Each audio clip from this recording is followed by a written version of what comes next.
Mama, mama, nikupe nini? Mama, mama, nitakupa nini?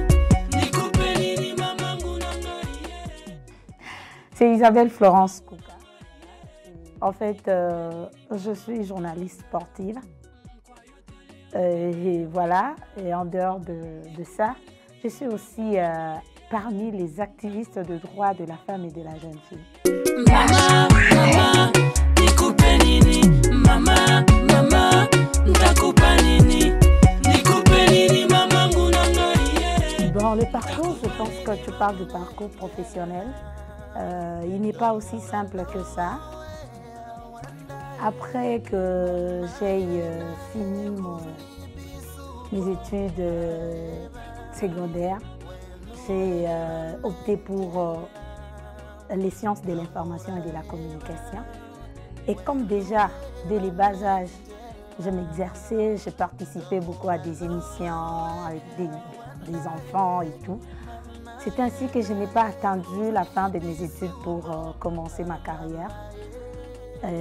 C'est comme ça que j'ai commencé à faire la presse depuis que j'étais en deuxième graduat. Voilà, déjà j'exerçais comme journaliste.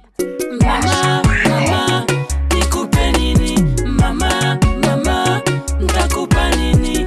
Nikupe nini mama ngunanga? Et pourquoi j'ai opté pour le sport seulement?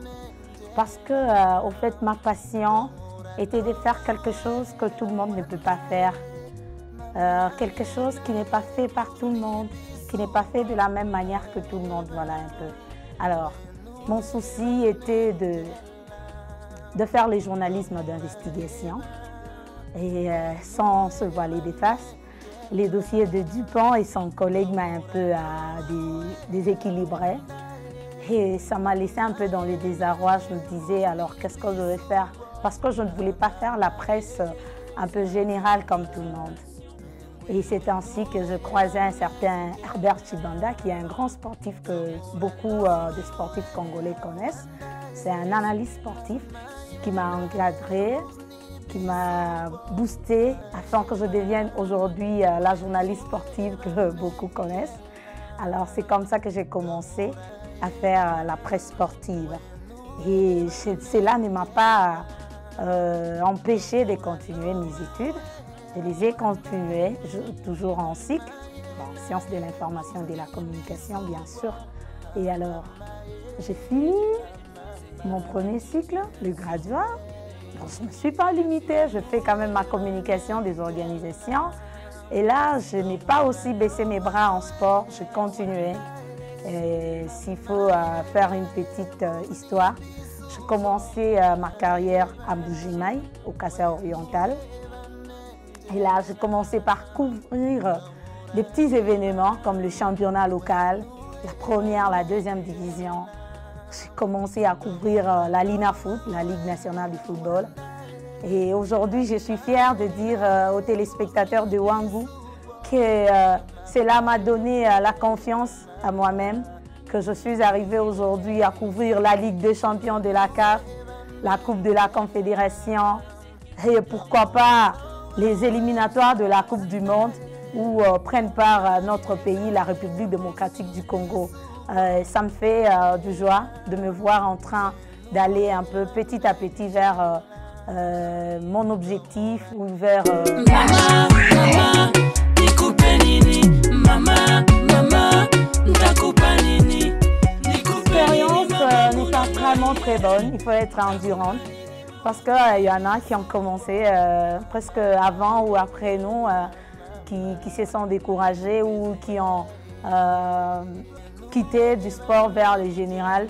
Parce que là, vous tous, vous le savez, quand on fait les sports, on est tellement entouré d'hommes. On a des joueurs hommes, on a des coachs hommes, on a des présidents des clubs hommes, on a des collègues journalistes qui sont aussi hommes. Très peu les joueuses, les présidentes des équipes féminines. Mais déjà, vous le savez, ici au Congo, les équipes féminines ne se produisent pas régulièrement. C'est plutôt le football masculin qui est un peu beaucoup plus vu. Parce que pour le dire, je suis beaucoup plus dans le football que dans d'autres disciplines connexes. Mais si vous regardez bien, vous allez vous rendre compte que c'est beaucoup plus les hommes qui dominent dans le sport actuellement. Alors, pour s'y imposer, l'expérience, comme vous l'avez dit, elle n'est pas du tout rose. Donc, il y a toujours des hauts et des bas, comme on le dit, mais on essaye de bosser dur, on essaye de s'imposer parce qu'une fois que vous vous sentez dans la peau de femme, parmi 10-15 journalistes hommes, et là, vous allez baisser les bras. Alors, il ne faut pas baisser les bras. Ce qui m'a permis de persister jusqu'à aujourd'hui. Bientôt, je vais faire 7 ans dans la presse. Alors, il faut le dire, toujours dans le sport. Il faut le dire que ça n'a pas été facile. Il y a beaucoup d'embûches, mais on essaie de les surmonter. Mama, mama, nikupe nini? Mama, mama, nitakupa nini? Nikupe nini, mama, ngunanga. Dans les ambitions, je pense que je suis sur la voie de les viser. Les ambitions, comme toute autre personne, c'est toujours de voir les plus hauts niveaux. En tout cas, moi, mon objectif, mon souci, est toujours de couvrir des grandes compétitions. Pourquoi couvrir une Coupe du Monde? Pourquoi ne pas couvrir des Jeux Olympiques, par exemple? Pourquoi ne pas couvrir des grandes compétitions, voire internationales, européennes, par exemple? Ne pas se limiter seulement à couvrir la Coupe de la Confédération, parce que ça se joue au pays. Ne pas seulement se limiter à couvrir les éliminatoires de la Coupe du Monde, comme ça se joue au pays, mais aller à un niveau un peu élevé, aller jusqu'à couvrir des compétitions, peut-être auxquelles ne prennent pas part les clubs ou l'équipe nationale de la République démocratique du Congo. Mama, mama, nikupe nini? Mama, mama, nitakupa nini? Nikupe nini, mama, ngunanga. Ah bon, le mot femme, moi je sais seulement que c'est un être humain de sexe féminin. C'est tout ce que je sais sur la femme.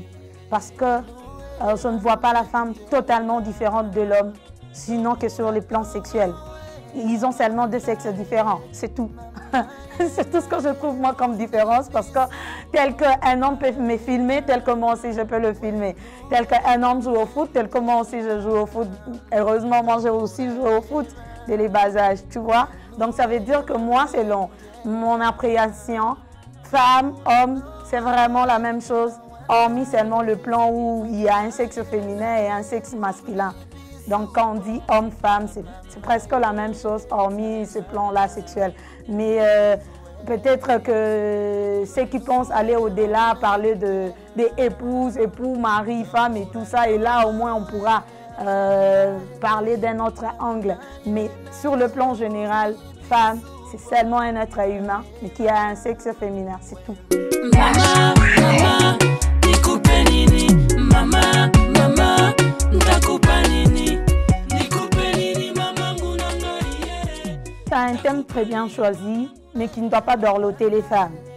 Pourquoi je dis qu'il ne doit pas dorloter les femmes? Parce que quand on parle de l'égalité, il y a des femmes naïves qui pensent qu'on va offrir cette égalité sur un plateau, comme un gâteau d'anniversaire. Non, ça ne s'offre pas l'égalité. Parce que je ne serai pas à la maison et quelqu'un qui vient me dire que voilà, il y a du boulot pour toi. Non, il faut y aller, il faut aller chercher.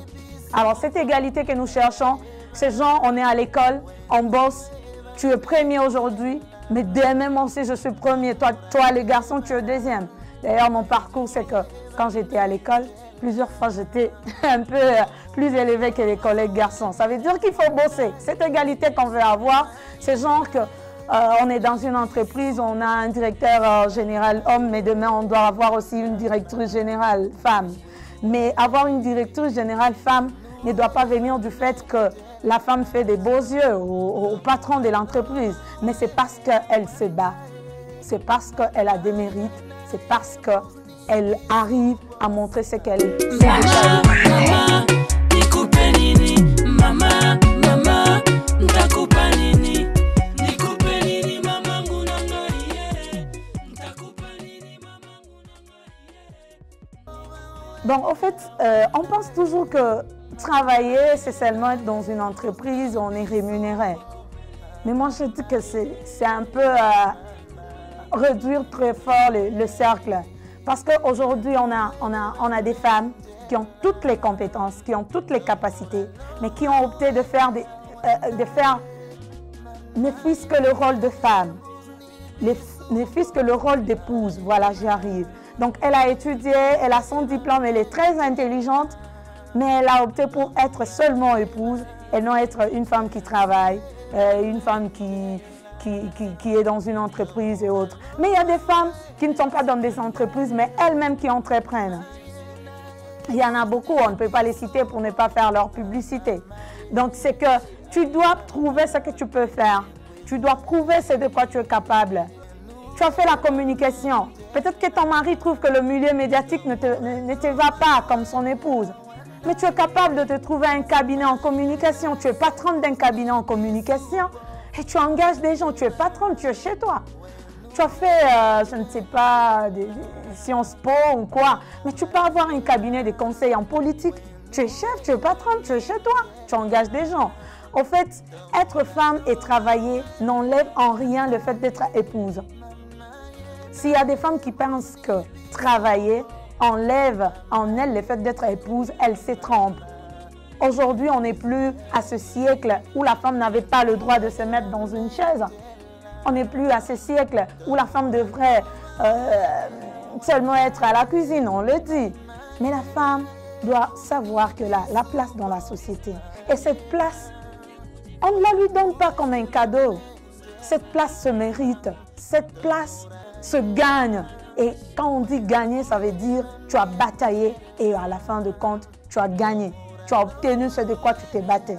Alors, parce qu'une femme qui ne sait même pas trouver un franc en dehors de ce que son mari lui donne, eh bien, elle est une charge.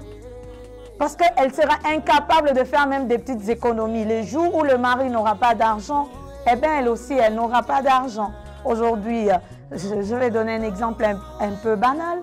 Il y a nos parents qui étaient agents cadres de la Gécamine. Et lorsque la Gécamine est tombée en faillite, on a vu comment les familles ont trébuché. Mais regardez les familles où le papa et la maman travaillaient. Peut-être que la maman était ailleurs, dans une autre entreprise. C'est la maman qui a relevé les défis. C'est la maman qui a pris soin des enfants. C'est la maman qui a pensé à l'éducation des enfants et le reste. Voilà, il faut toujours savoir épauler son mari. Mama, mama, nikupe nini? Mama, mama, nitakupa nini? Nikupe nini mama ngunangarie? Eh bien voilà, le 8 mars, comme on le dit, c'est la journée internationale de la femme. Mais moi, je préfère toujours que cette femme qui dit toujours que ce n'est pas la journée de la femme, mais c'est la journée de la défense des droits de la femme. Mais seulement aussi ne pas dire que la défense des droits de la femme ne doit pas attendre ce jour. Ce jour n'est pas seulement un jour où on doit porter le pagne. Ce n'est pas seulement le jour où on doit faire des défilés. Ce n'est pas seulement le jour où on dit, eh bien, messieurs, aujourd'hui, je ne travaille pas, c'est toi qui fais la cuisine. Parce que les hommes qui savent respecter les droits des femmes n'attendent pas le 8 mars pour faire pour eux la cuisine. Pour elles, la cuisine, j'y arrive. Donc, ce jour doit être un jour où on doit rentrer en nous-mêmes, se poser la question en ce qui concerne la défense des droits de la femme, en ce qui concerne la défense des droits de celles qui n'ont pas de parole, celles qui ne savent pas comment sortir du silence. Qu'est-ce que je fais, moi, qui ai une petite opportunité pour sortir du silence, pour parler au nom des autres femmes qui ne savent pas parler? Qu'est-ce que je peux faire? Alors, d'ailleurs, je profite de votre caméra, de vos antennes, pour souhaiter un bel anniversaire à ma petite nièce qui fête son anniversaire le 8 mars. Voilà, c'est une femme au vrai sens du mot. Divine Kalanga, beaucoup d'amour pour toi. Mes salutations aussi à Madame Betty, Madame Yvette qui sont à la maison, qui nous regardent. Et toutes les femmes qui me connaissent dans cette province du Lualaba, la province pilote comme on aime le dire. Voilà.